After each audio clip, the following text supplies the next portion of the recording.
प्रश्न के उठो थाहा छ चोलेन्द्र शमशेर जबराका कुराले? यो अहिले के चाहिँ शेरबहादुर देउवा प्रधानमन्त्री हुँदै गरेको फैसला कानुन नियम विधि पद्धतिमा अडेर होइन, दबाब प्रभाव र प्रलोभनमा परेर गर्यौँ भन्नुभयो के? ल हेर्नुहोस्, त्यो दबाब प्रभाव र प्रलोभनमा परेका 5 जना न्यायाधीशहरू कारबाहीको दायरामा आउने कि नआउने त? आउने कि नआउने? मिल्छ? यो देशमा चाहिँ न्यायाधीश बनाएको कसैको दबाब प्रभाव प्रलोभनमा काम गर भनेर पठाएको होइन भने आचार संहिता भन्दा विरुद्ध काम गर्ने न्यायाधीशलाई हुने सजाय कानुनमा हामीले किन निर्माण गर्यौँ? अनि निर्माण गरेर इम्प्लिमेन्ट हुँदैन न्यायाधीशका विरुद्ध भने न्यायाधीशले गरेको फैसला आम नागरिकले किन मान्ने? प्रश्न यो हो के? गलत हो भने चोलेन्द्र शमशेर जबरा किन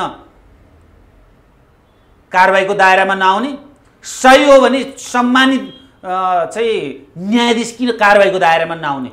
यो देशमा जे पनि बोल्न पाइन्छ भने हामी पनि बोल्न थालौँ त। मुद्दा हेर्दैमा इजलास रोकेर मुद्दाको बार्गेनिङ गरेर जसले पैसा दिन्छ त्यसको पक्षमा फैसला गर्ने मान्छेहरू न्यायाधीश होइन, प्रधान न्यायाधीशको रोल क्रममा छन्। यो भन्दा सिरियस चार्ज केही हुन्छ कि? चोलेन्द्र शमशेर जबराले मानसिक सन्तुलन गुमाएका छन् भन्नु पर्यो? होइन भने यो देशको आज रहेको बालवाला प्रधान न्यायाधीश जसलाई निलम्बन गरिएको छ उसमाथि उठान भएका मुद्दाको तथ्यका सन्दर्भमा बोलेका कुरालाई पनि अनुसन्धानको दायरामा नल्याउने हो भने कसले बोलेको कुराका आधारमा चाहिँ अनुसन्धानको दायरामा ल्याइन्छ? चोलेन्द्र शमशेर जबरामाथि प्रश्न उठ्यो, उहाँलाई निलम्बन गरेर अनुसन्धानको दायरामा ल्याइयो। अब जो न्यायाधीशहरूमाथि प्रश्न उठ्छ उहाँहरूले चाहिँ निर्विवाद रूपमा न्याय सम्पादन कार्य गर्न सक्नुहुन्छ, उहाँहरूमाथि अनुसन्धान गर्नु पर्दैन भनियो भने त्यो कानुनको दृष्टिमा, न्यायको दृष्टिमा, संविधानको दृष्टिकोणमा मिल्दैन। हेर्नुहोस्, युवा अधिवक्ता यज्ञमणि न्यौपाने हामीसँग हुनुहुन्छ, यहाँलाई स्वागत छ। धन्यवाद। फेरि अब यो अहिले अदालतको विषय धेरै कुराकानी गऱ्यौँ, परमादेशदेखि नै आपत्ति जनाउनु भएको तपाईँले, र अझ हामी स्मरण गर्नुपर्ने हुन्छ यज्ञमणि न्यौपाने त्यो अधिवक्ता हो जसले चाहिँ केपी ओलीलाई प्रधानमन्त्री तोक्नुपर्छ भनेर त्यतिखेर रिट हाल्नु भएको थियो, यो सँगै परमादेश आउने बेलामा। फेरि महाभियोग आयो, यो सबै अहिले सबै चोलेन्द्र श्रीमानका बयान पनि तपाईँले सुन्दै हुनुहुन्छ। यहाँनिर चाहिँ के लाग्दैछ तपाईँलाई अहिले? त्यतिखेर हामीहरूले जे भन्यौँ आखिर कानुन त त्यही सत्य रहेछ, संविधान त त्यही सत्य रहेछ, सत्यता त हामीहरूले बोलेका रहेछौँ नि। तर फैसला अर्कातिर आएछ, त्यो फैसला उदाङ्गो भएर आउनुका पछाडि त न्याय, विवेक, कानुन, संवैधानिक कानुनको व्याख्या भन्दा पनि पावर, शक्तिको प्रयोग भएको रहेछ भन्ने कुरा त छत्ताछुल्ल हो नि। हेर्दै हुनुहुन्छ चोलेन्द्र श्रीमानका बयानहरू होइन? के लाग्दैछ हामीलाई त? अचम्म यस्तो पनि अदालत हुँदो रहेछ भन्ने पो लाग्दैछ। हामी त त्यति अदालतबारे नबुझेको मान्छे, तपाईँहरू त दिनौ जान्नुहुन्छ, अब श्रीमानहरूलाई जदौ गर्नुहुन्छ, इजलासमा बहस गर्नुहुन्छ, हामीलाई त साह्रै यस्तो पो अदालत हुँदो रहेछ भनेर अनौठो लागिरहेछ हौ सर। त अनौठो लाग्यो भने अब सबै उठ्नु पर्यो, न्यायालयको पुनर्संरचनाको आवश्यकता देखियो। हेर्नुहोस्, हिजो यो देशमा भएका क्रान्तिले कार्यपालिका र व्यवस्थापिकाको परिवर्तनमा त केही गर्यो, तर न्यायपालिकालाई त झन् ध्वस्त गरायो। त्यसैले न्यायालय पुनर्संरचना गर्नुपर्छ। यही प्रकृतिको न्यायालयले यो देशमा न्याय सम्पादन गर्न सक्दैन। चोलेन्द्र श्रीमान त आफ्नो प्रतिरक्षा गर्नुभन्दा प्रतिशोधमा निक्लिए, सबैका पोल खोलाखोल गरे, यसो गरे उसो गरे भनेर रुवावासी भइरहेछ। ठ्याक्कै त्यो कन्टेन्टमा जाँदाखेरि जसरी उहाँ प्रस्तुत भइरहनु भएको छ नि महाभियोग छानबिन समितिमा, त्यो कस्तो लाग्दैछ तपाईँलाई? उहाँको प्रस्तुतिका उप उहाँले जे त्यहाँ कन्टेन्ट बोल्नु भएको छ या त्यसका बारेमा तपाईँको के भन्नु छ? सत्य बोलिरहेछन् चोलेन्द्रले, सत्य बोलिरहेछन्। आफूमा पनि बेइमानी हुन् र अरू को बेइमानी छन् भन्ने कुराको पनि बाहिर निकालिरहेछन्। होइन सत्य भने त उठ्नु पर्यो नि, म माथि बोलेको कुरा असत्य हो, प्रतिवाद गर्नु पर्यो नि त। अब गाली बेइज्जतीको मुद्दा हाल्ने कुरा भइरहेछ त, हाल्नु पर्यो कि यो देशमा चोलेन्द्र शमशेर जबराको बोली बेइमानी हो भनेर चोलेन्द्र शमशेर जबरालाई सजाय हुनु पर्यो कि जसको नाम चाहिँ अहिलेको चोलेन्द्र शमशेरले बोलेको छ ती व्यक्ति कारबाहीको दायरामा आउनु पर्यो नि? परेन। आज बोलेको कसले? एउटा ब्लेमेनले हो, एउटा बाटा हिँड्ने मान्छेले बोले होइन नि। बालवाला प्रधान न्यायाधीश हो, निलम्बित भए पनि उसले प्राप्त गर्ने सेवा सुविधा खोसिया छैन, आधा तलब खाएर बस्या हुन्छ। बहालवाला नेपालको सर्वोच्च अदालतको प्रधान न्यायाधीश के भन्दैछन्? यी व्यक्तिको यो आचार संहिता भन्दा बाहिर गएर यी न्यायाधीशले यो काम गरे भने ती न्यायाधीशहरू दोषी छन् कि निर्दोष छन् भन्ने सन्दर्भमा अनुसन्धानको दायरामा त ल्याउनु पर्यो। त्यो कसका लागि पनि भन्दा स्वतन्त्र न्यायपालिका अक्षुण्ण राख्नका लागि पनि, दोस्रो केका लागि पनि भन्दाखेरि जो न्यायाधीशहरूमाथि आक्षेप लगाइएको छ उहाँहरूको शुद्धिकरणका लागि पनि अनुसन्धान कार्य सुरु गर्नुपर्छ। भनेको अब चोलेन्द्रले बोले सकियो, पोले बोले जे भयो, यो च्याप्टर यतिमै क्लोज गर्न मिल्दैन तपाईँले भनेको हो। उनले जो जो मान्छेको बारेमा बोलेका छन् उनीहरू पनि अब छानबिनको दायरामा आउनुपर्छ, त्यसको हो तपाईँले भन्न खोजेको? यो देशको प्रधान न्यायाधीशले आफूमाथि लागेको आरोपलाई बयान गर्दा संसद जस्तो गरिमामय ठाउँमा गएर बोलेका कुराहरूले के भयो भन्दा सिङ्गो न्यायपालिका धरापमा छ, यसभित्र न्याय सम्पादन गर्दा फलाना फलाना न्यायाधीशहरूले चाहिँ आचार संहिता पालन गरेनन् भनिसके पछाडि प्रश्न उठ्यो नि। आज चोलेन्द्र शमशेर जबरालाई महाभियोगको छलफल केका लागि गरिरहेको छ भन्दा हिजो चोलेन्द्र शमशेरमाथि प्रश्न उठेर होइन। यदि समानताको सिद्धान्त लागू हुन्छ भने चोलेन्द्र शमशेर जबरामाथि प्रश्न उठ्यो, उहाँलाई निलम्बन गरेर अनुसन्धानको दायरामा ल्याइयो। अब जो न्यायाधीशहरूमाथि प्रश्न उठ्छ उहाँहरूले चाहिँ निर्विवाद रूपमा न्याय सम्पादन कार्य गर्न सक्नुहुन्छ, उहाँहरूमाथि अनुसन्धान गर्नु पर्दैन भनियो भने त्यो कानुनको दृष्टिमा, न्यायको दृष्टिमा, संविधानको दृष्टिकोणमा मिल्दैन। हेर्नुहोस्, जसलाई जे पोल्दै हिँड्यो अनि ती सबै मान्छेलाई कारवाही गरेर साध्य लाग्छ त? उनीमाथि त संसदले अभियोग लगायो नि, कोही एउटा मान्छेले लगाएको भरमा हो र? संसदले महाभियोग लगायो, संसदको सङ्ख्या पुर्याएर गरियो त्यो सबै। अब चोलेन्द्रले कसलाई कराउँदै हिँड्छन्, कसलाई गाली गर्दै हिँड्छन्, ती सबैलाई कारवाही गरेर साध्य लाग्छ? यो पनि काहीँ सौदो विषय हो र? होइन, तपाईँको प्रश्नसँग म किन समर्थन छैन भने, सहमत छैन भने, कि चोलेन्द्र शमशेर जबराले मानसिक सन्तुलन गुमाएका छन् भन्नु पर्यो?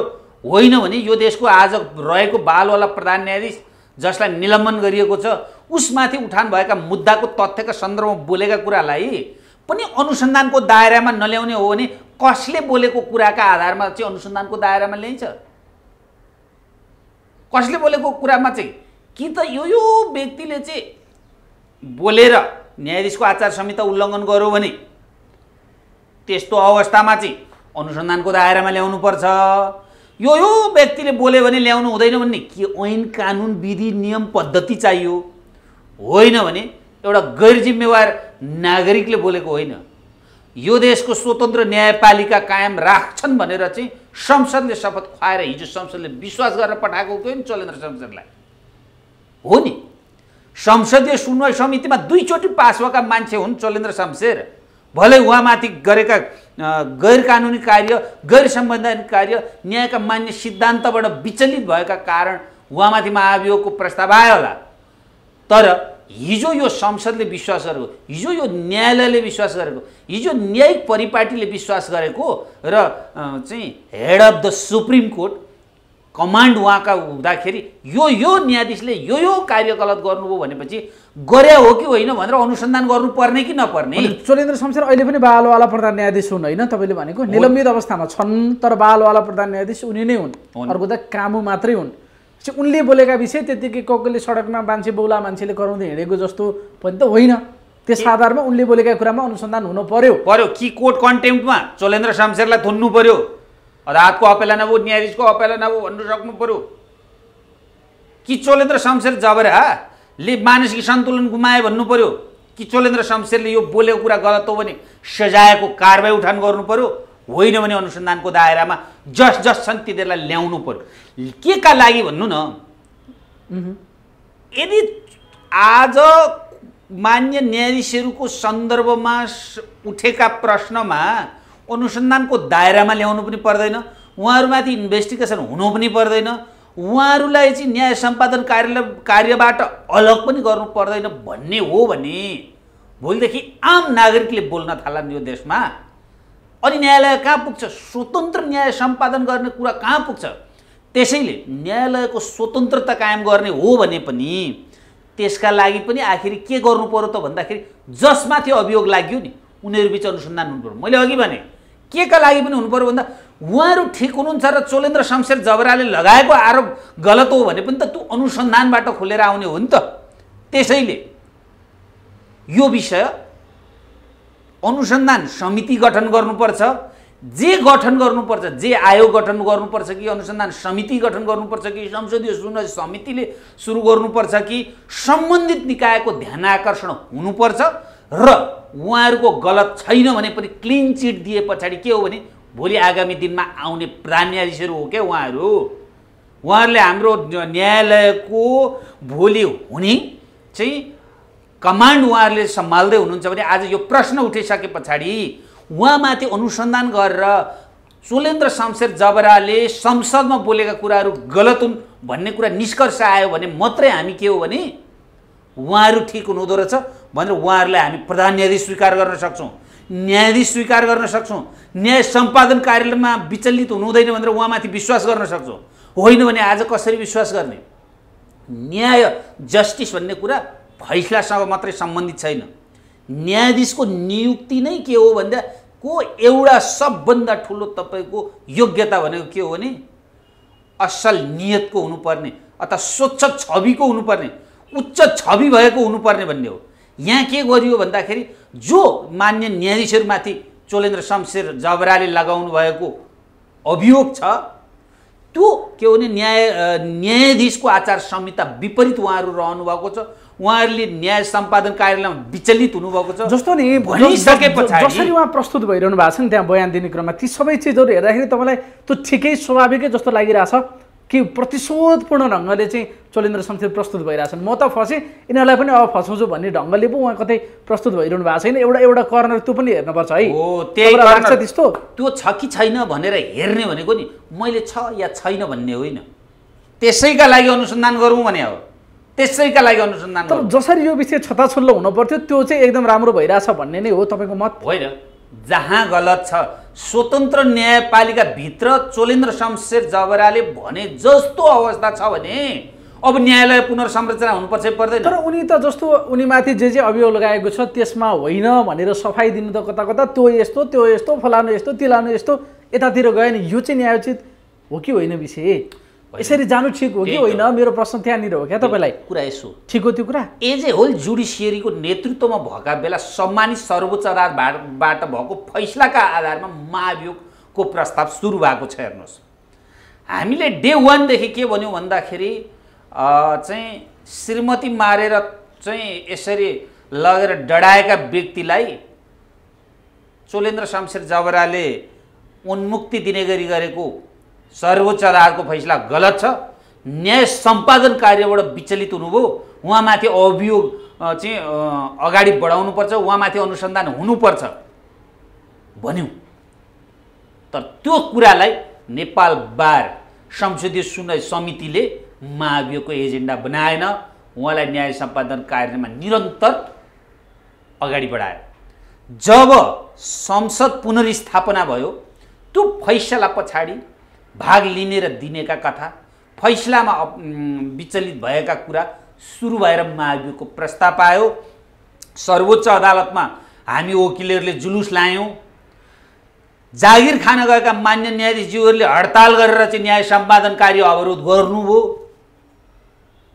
के थियो भन्दाखेरि चोलेन्द्र शमशेर जबराले फैसलाबाट विचलित हुनुभयो, फैसला गर्नुभएन। त्यही त मैले यति बुझ्न खोजेको चोलेन्द्र जुन ढङ्गले प्रस्तुत भइरहेछन् त्यो चाहिँ एकदम राम्रो भइरहेछन् भन्ने ठाउँमा तपाईँ हो नि होइन? यज्ञमणिजी अहिले त्यो हो तपाईँ? चोलेन्द्र शमशेर जबराले अहिले जे भन्नुभएको छ त्यो राम्रो भन्नुभयो पनि मेरो तर्क होइन, नराम्रो भन्नुभयो पनि मेरो जिकिर होइन। मेरो जम्मा कुरा के हो भने उहाँ जतिको व्यक्तिले भनिसके पछाडि जो व्यक्तिको नाम लियो सम्बन्धित निकायले त्यसलाई अनुसन्धानको दायरामा अगाडि बढाउनुपर्छ।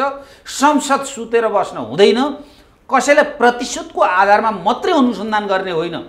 प्रश्न उठेपछि त्यो विषय अनुसन्धान गरेर निराकरण गरियो भने आगामी सर्वोच्च अदालतको नेतृत्व, नेपालको न्यायालयको नेतृत्व कायम राख्ने कि नराख्ने जस्तो भन्ने कुरामा त्यही समितिमा रहेका एकजना काङ्ग्रेसका सांसदले चोलेन्द्र शमशेर सीमाभन्दा बढी बोल्न थाले भने र त्यो बयान पनि आकस्मिक रूपमा स्थगित भएको छ अहिले। हो, के हो यसको अर्थ के हो यसको? चोलेन्द्र शमशेर जबराले को लिमिटेसन क्रस गरे हो कि होइन? उहाँले बोलेका कुराहरू चाहिँ तथ्यमा आधारित छन् कि छैनन् भन्ने कुरा तपाईँ र मैले डिसिजन गर्ने हामी को या एबिसी को एउटा नेताले बोल्ने कुरा हो? जस्तो अहिले त उनले न्यायालयभित्र न्यायाधीशका कुरा गरे, बारका मान्छेका पोल खोले, अब अझै अझै अझै पनि बाँकी छ नि, जम्मा 43वटा प्रश्न भनेको छ, 6वटाको मात्र जवाफ दियो। अब परमादेश जारी गर्ने बेलामा के भएको थियो भन्ने पनि खोल्न सक्छ भनेर डराए क्या यिनीहरू? तपाईँलाई लाग्छ त्यस्तो? खोल्नुपर्छ त्यो कुरा नि भन्नु डराएकै यही हो नि। हिजो चोलेन्द्र शमशेर जबरामाथि महाभियोगको प्रस्ताव पेश गर्नुपर्छ भन्दा यी 5 राजनीतिक दलहरूले खुट्टा कमाएको कारण के हो भन्दा हामीले बेइमानी गरेका छौँ, अरू न्यायाधीशलाई बेइमान गर्न लगाएका छौँ, चोलेन्द्र शमशेरलाई बेइमान गर्न लगाएका छौँ, त्यही कारणले गर्दाखेरि यो कुरा आउँछ भनेर हिजो महाभियोगको प्रस्तावै पेश नगरेका हुन्। त आफूले बेइमानी गरेका छन् भने नैतिकताका रूपमा यो राज्य सत्ता सञ्चालन गरेर बस्ने अधिकार पनि त ती राजनीतिक पार्टीलाई छैन होला नि त। त्यसो भएकाले एजे होल आफ्नो पोल खुल्ला, आफ्नो पार्टीको पोल खुल्ला, आफूले गरेको करतुत खुल्ला भनेर कसैको वाक स्वतन्त्रलाई संसदमा गएर नि खुम्च्याउन चाहिँ मिल्दैन। जस्तो केपी ओलीले के भन्नुभयो भने अब यो गठबन्धनधारीले बयानै रोक्न सक्छ, किनभने भटाभट पोल खोलिरहेछन्, ल है सतर्क हुनुपर्छ भन्दै थिए, यता ठ्याक्कै बयान रोकिएको छ। यसले शङ्का गर्ने ठाउँ देखा पर्यो। अब परमादेशको पोल पनि खोल्दैछन्, अलिअलि सङ्केत त गरे, तर कुन कुन नेता विशेषले के गरेका थिए भनेर पनि खोल्दैछन् चोलेन्द्रले। एउटा कुरा नि जो नेताले भन्दै हुनुहुन्छ नि, उहाँले आफ्नो नेपालको संविधान एकचोटि पढ्नुपर्छ। आजसम्मका क्रान्ति र यसको उपलब्धिहरूको वाक स्वतन्त्रता हो। संसद यस्तो गरिमामय ठाउँ हो जहाँ बोल्ने अधिकार हुन्छ। तपाईँको बेलायतको संसदको एउटा अवस्था हेरौँ न, त्यहाँ संसदले बोलेर चाहिँ त्यहाँ चाहिँ ठुल्ठुला चाहिँ विषयहरूलाई पनि टुङ्गाइदिने सक्छ। तपाईँले भनेको बाँकी विषयहरू पनि जति परमादेशदेखि जम्मै जोडेका विषयहरू पनि छताछुल्ल पारिदिनु पर्यो चोलेन्द्र शमशेरले यही बेलामा। हो, सत्य बोल्नु पर्यो, छताछुल्ल होइन। जे छ विषय त्यहाँभित्र भएका अन्तर्कन्तरका कुराहरू तपाईँले भन्नुभयो नि, संसारमै कहीँ नभएको प्रधानमन्त्री परमादेशबाट तोकिएको छ, के भएको थियो इनसाइड स्टोरी, त्यो त अब जनता जान्न चाहन्छन् नि, चाहँदैन? होइन, यसो छ कि मैले भनेको कुरा के मात्रै हो भने नि, को कानुन विपरीत, संविधान विपरीत र चाहिँ न्यायाधीशको आचार संहिता विपरीतका छन् भनेर कुनै ठाउँबाट प्रश्न उठ्यो भने त्यो विषय हो कि होइन भनेर अनुसन्धान गर्नुपर्छ कि पर्दैन भन्दा पर्छ क्या, सिम्पल कुरा। त्यो त उनले के भन्यो भने परमादेश जारी गर्ने बेलामा पनि न्यायाधीशहरूलाई गठबन्धनको तर्फबाट विभिन्न प्रलोभनहरू दिएको थियो, कसरी परमादेश जारी भएर छ भन्ने कुरा बुझ्यो त्यहाँबाट। हो, अब जस व्यक्तिलाई प्रलोभनमा पारेको थियो नि, त्यो प्रलोभनमा पार्ने र पर्ने व्यक्ति यदि सत्य हुन् भने ती दुईटालाई कोर्टको कन्टेम्प्टमा चाहिँ अनुसन्धान सुरु गर्नु। पार्नेहरू त अहिले त्यही समितिमा छन् भनेको हो, समितिमा छानबिन गर्ने समितिमा छन्, जसले चोलेन्द्र शमशेरलाई महाभियोग लगाउने प्रस्तावमा दस्तखत गरेका छन्। उनले त्यो विषय पनि उठाए नि, महाभियोग लगाउने प्रस्तावमा हस्ताक्षर गर्ने मान्छेले मेरो छानबिन गर्न सक्छ, यस्ता बेतुकका कुरा गर्ने पनि भन्दै थिए हिजो। त्यो कुरामा दम छ? दम छ। हो, त्यो कुरा ठिक हो। अनुसन्धान जसले गर्छ नि, त्यो निकाय पनि कस्तो हुनुपर्छ भन्दा कसैको स्वार्थसँग नजोडिएको निकाय हुनुपर्छ। त्यसका पदाधिकारी चयन गर्दा पनि हामीले के गर्नुपर्छ भन्दा स्वार्थ नजोडिएका, सत्य तथ्य बाहिर ल्याउन सक्ने व्यक्तिहरूलाई राखेर गठन गरिएको समितिको मात्रै वैधानिकता रहन्छ के। अनि फेरि अहिलेसम्म जस्तो महाभियोग लगायो, तपाईँ संविधान पनि हेर्नुहुन्छ, कतिपय वरिष्ठ अधिवक्ताले के भन्नुहुन्छ भने त्यो लगाएको 1 हप्ताभित्रमा, 1 हप्ता पछाडिको बैठकदेखि यो सुरुवात हुनुपर्ने प्रक्रिया भन्दो रहेछ संविधानमा। फेरि अहिले 6 महिना पछाडि सुरु भएको छ, आफैमा यसको वैधताका प्रश्नहरू पनि उठिरहेछन्। आजसम्म यो विषय किन दराजमा हालेर राखियो र निर्वाचनको मिति डिक्लेयर गरिसके पछाडि फेरि किन ल्याइयो यो विषय? अहिले यसमा केही राजनीति छ तपाईँको अध्ययनमा? नम्बर 1 म के भन्छु भने चोलेन्द्र शमशेर जबराका करतुत देख्दाखेरि यो जतिखेर महाभियोग लगाइयो त्योभन्दा अगाडि अरू नै विषयमा लगाउनु पर्थ्यो, पहिला नै यो विषयमा होइन। उहाँमाथि धेरैवटा विषयमा महाभियोग लाग्थ्यो, तर के गरियो भन्दा आफ्ना अनुकूल हुन्जेलका लागि चाहिँ उहाँलाई पालेर राखियो। आफ्ना अनुकूलमा नहुने बित्तिकै प्रतिशोधका लागि कानुन विधि नियम पद्धतिभन्दा बाहिर गएर फैसला गर्न उक्साउने यिनै राजनीतिक पार्टी हुन् र आउने मुद्दाहरूमा पनि कानुन विधि नियम पद्धतिभन्दा बाहिर गएर फैसला गर भन्दाखेरि चोलेन्द्र शमशेरले नमानेका कारण महाभियोगको प्रस्ताव ल्याइएको भन्ने कुरा आयो नि छताछुल्ल। यसको नैतिक धरातल जो व्यक्तिहरू अहिले अनुसन्धान समितिमा हुनुहुन्छ उहाँहरूकै कारणले भएको रहेछ भने त्यस्ता व्यक्तिहरूले अब अरू व्यक्तिहरूमाथि के अनुसन्धान गर्न सक्नुहुन्छ भन्ने मूल प्रश्न रहन्छ। 1 दोस्रो कुरा के हो भने स्वतन्त्र न्यायपालिकाको अस्तित्व तब पो रहन्छ त त्यहाँ भएका मान्य न्यायाधीशहरूले कानुन विधि नियम पद्धति नजिरका आधारमा इन्साफ गर्छन् भने कसैको दबाब प्रभाव प्रलोभन उक्सावट र भोलि कुनै चिज दिन्छु भन्ने आशा देखाइएर गरियो भने त्यो गैर संवैधानिक गैर कानुनी र दण्डनीय हुन्छ। त्यसका लागि आचार संहिता हो। तेस्रो कुरा के हो भने त्यसमा संलग्न गराउने नेपाल बारका पदाधिकारी भन्नेहरूले न्यायाधीशसँग गएर चाहिँ बार्गेनिङ गर्न मिल्छ। त्यही कुरा आयो त, फलानुलाई न्यायाधीश बनाइदे, यसलाई न्यायाधीश बनाइदे। हो, त्यस्ता व्यक्तिहरू पनि दण्डको भागीदार हुनुपर्छ। त्यसैले त के भनेको भन्दा न्यायालयभित्र चाहिँ समस्या छ भन्ने कुरा सबै सहमत भइसक्यो। एउटा व्यापक शुद्धिकरणको जरुरी चाहिँ न्यायपालिकामा रहेछ। एउटा उनले जति जे जस्ता खालका बयान दिइरहेछन् त्यो यदि सत्य हो भने त एउटा कुरूप चित्र पो आयो त न्यायपालिकाको, जहाँ हामी न्यायको मन्दिर भन्छौँ, आस्थाको धरोहर भन्छौँ नि, तपाईले अहिले जे भन्नुभयो एउटा घृणाको स्थल जस्तो बन्ने भयो। हो, तपाईले अहिले जे भन्नुभयो, यदि पवित्र न्यायालय कायम गर्ने हो भने त्यहाँभित्र भएका सबै चिज अनुसन्धानको दायरामा ल्याउनु त। एउटा स्वस्थ रूपमा न्यायालयभित्र के कस्तो अवस्था छ भन्ने कुरा समिति गठन गरौँ नि त। संसदीय सुनवाई समिति खडा होस् न त, जहाँ स्वार्थ नबाजिएका चाहिँ सदस्यहरू रहन् न त। अनि जो मान्य न्यायाधीशहरूमाथि प्रश्न उठ्यो उहाँहरूलाई मुद्दाको इन्साफ गर्ने कुरामा विचलित हुनुभयो भन्ने प्रश्न उठेको छ। सानो कुरा उठेको छ, घरका तलामाथि चढेर चाहिँ मुद्दाका क्लाइन्टसँग बार्गेनिङ गरेका प्रश्न उठेका छन्। गलत हो भने चोलेन्द्र शमशेर जबरा किन कारबाहीको दायरामा नआउने, सही हो भने सम्मानित चाहिँ न्यायाधीश किन कारबाहीको दायरामा नआउने। यो देशमा जे पनि बोल्न पाइन्छ भने हामी पनि बोल्न थालौँ त। वाक स्वतन्त्रता भनेको जे पाए त्यही बोल्ने अधिकार होइन। मुद्दा हेर्दैमा इजलास रोकेर मुद्दाको बार्गेनिङ गरेर जसले पैसा दिन्छ त्यसको पक्षमा फैसला गर्ने मान्छेहरू न्यायाधीश होइन, प्रधान न्यायाधीशको रोल क्रममा छन्। योभन्दा सिरियस चार्ज केही हुन्छ? हो, त्यही त, त्यो हो कि होइन म त जान्दिनँ। त्यो चार्ज तपाईँले लगाउनु भयो नि त, कि त शमशेरलाई कारबाही हुनु पर्यो। मैले के मात्रै चार्ज लगायो भने यदि चोलेन्द्र शमशेर जबराले भनेको सत्य हो भने त्यस्ता व्यक्तिहरूलाई प्रधान न्यायाधीश मान्न सकिँदैन। यदि चोलेन्द्र शमशेर जबराले भनेको गलत हो भने त्यस्तो चाहिँ प्रधान न्यायाधीश भएर बस्नु हुँदैन। चोलेन्द्र शमशेरमाथि महाभियोग लाग्ने मात्रै होइन, यो विषयमा बोलेको विषयमा कोर्ट अफ कन्टेम्प्टदेखि लिएर गाली बेइज्जतीदेखि लिएर उहाँले जे कुरामा चाहिँ सजाय हुन्छ त्यो सजाय गर्न पर्छ।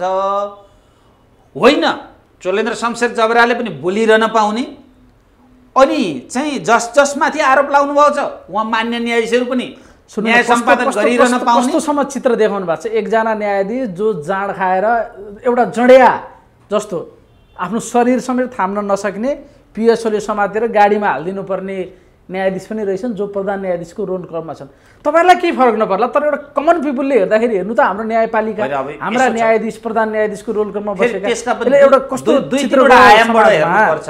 अब कोही मान्छेले चाहिँ के भन्छ मदिराजन्य पदार्थ सेवन गर्ने सन्दर्भको लिमिटेसनका कुरामा बसेर गरेको रहेछ भने त्यो विषय हेर्नुहोस्, उसको पर्सनल लाइफ बन्ला, त्यो छुट्टै कुरा हो। तर सार्वजनिक रूपमा जाँड खाएर एउटा जड्या बनेर आफ्नो शरीर पनि थाम्न नसक्ने अर्काले समातेर गाडीमा हालिदिनु पर्ने प्रश्न भन्नु भएन उहाँले। यसको सत्यता छ छैन, म कसरी जानु, तपाईँ कसरी जानु? प्रश्न उठ्यो प्रश्न उठेपछि अनुसन्धान होस्। यति हो त कुरा। अनुसन्धान गर्ने सम्बन्धित निकाय तयार हुनु पर्यो के।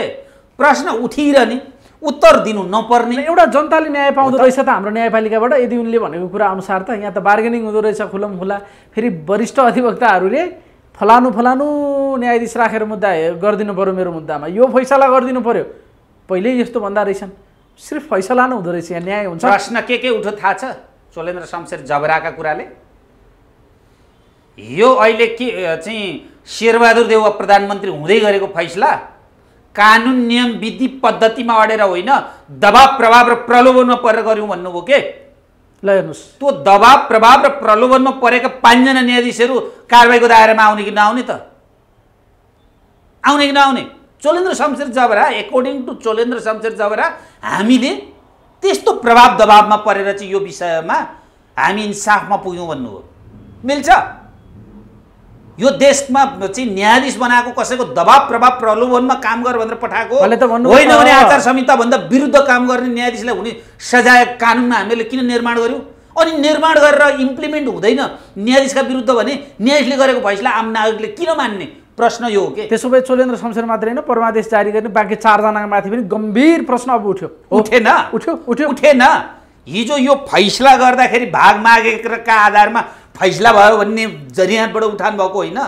अनि आज चोलेन्द्र शमशेर मैले मात्रै होइन अरूले पनि भाग पाएका थिए भने होइन, अरूका लागि यो भाग हो भनिसके पछाडि मुद्दाको इन्साफ गर्ने स्वतन्त्र न्यायपालिकाले कानुनका मान्य सिद्धान्त, विधि, नियम, पद्धति, संविधान, कानुन बमोजिम गर्ने कि भाग खर्चेर गर्ने भन्दा त कानुन बमोजिम हो नि।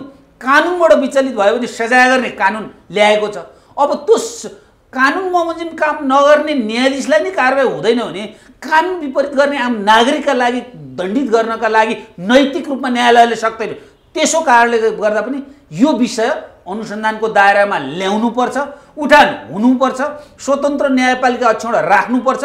यसका लागि एज ए होलमा अहिले जे प्रश्न उठे त्यसका लागि उच्च स्तरीय समिति गठन गरोस् यो राज्यले र छानबिन सुरु गरोस् र न्यायपालिका पुनर्संरचना गरोस्। यो गरिएन भने यो देशको न्यायिक धरोहर समाप्त हुन सक्छ, न्यायिक धरोहर अन्त्य हुन्छ, नागरिकलाई चाहिँ न्याय प्राप्ति हुन्छ भन्ने विश्वास गिर्छ। त्यसैले अनि समग्रमा तपाईँ जे मत राख्नुहुन्थ्यो कि तत्कालीन अवस्थामा परमादेशबाट शेरबहादुर देउवाला होइन केपी ओलीलाई प्रधानमन्त्री तोक्नुपर्छ भन्ने जे दाबी सहित तपाईँ अदालत जानुभएको थियो, त्यो म ठिक रहेछु भन्ने ठाउँमा हो तपाईँ अहिले? संविधान त्यही थियो, आज पनि म त्यही कुरामा छु। आज यही छत्ताछुल्ल भइरहेको छ। अरू धेरै कुरामा नजाउँ न, व्हिप पनि लाग्न पाउँदैन पार्टीले भन्ने होइन। अब हेरौँ त आउँदा दिनमा व्हिप लाग्छै लाग्दैन। दोस्रो विचित्र कुरा छ, हेर्नुहोस्, चोलेन्द्र शमशेरले फल्ना मुद्दा मैले इन्साफ गर्ने दिन थियो, ती मुद्दा रोक्नका लागि चाहिँ यो चिज भएको भन्नुभयो। हेरौँ न, अदालतका त्यसरी मुद्दा रोक्ने अधिकार चाहिँ यो देशका राजनीतिक पार्टीलाई छ त? यी चाहिँ कानुन, नियम, संविधानभन्दा माथि हुन्। यिनीहरूमाथि प्रश्न उठेपछि त्यो चाहिँ कोर्ट अफ कन्टेम्प्ट हो कि भएन? अदालतको अपहेलना भनेको देखेर अदालतमा आएर लाप्पा खेल्ने होइन। न्यायाधीशले फैसला गर्न आँटो, यो फैसला हाम्रा विरुद्धमा आउँछ भनेर कोही न्यायाधीशमाथि कारबाहीको अनुसन्धानको दायरामा ल्याइन्छ भने त्यस्ता व्यक्तिहरू राजनीतिक पार्टीका जुनसुकै शक्ति र पदमा पुगेका हुन्, उनीहरू दण्डनीय हुने कि नहुने, दण्डहीनताको सिद्धान्त अवलम्बन गर्ने कि नगर्ने, यो देशमा उठेको प्रश्न आज यो हो। यो विषयमा नेपालका राजनीतिक पार्टीहरूले उत्तर दिनुपर्छ। अनुत्तरित रूपमा गयो भने यही कुरा चाहिँ आम निर्वाचनमा नेपाली नागरिकले सोध्नेछ।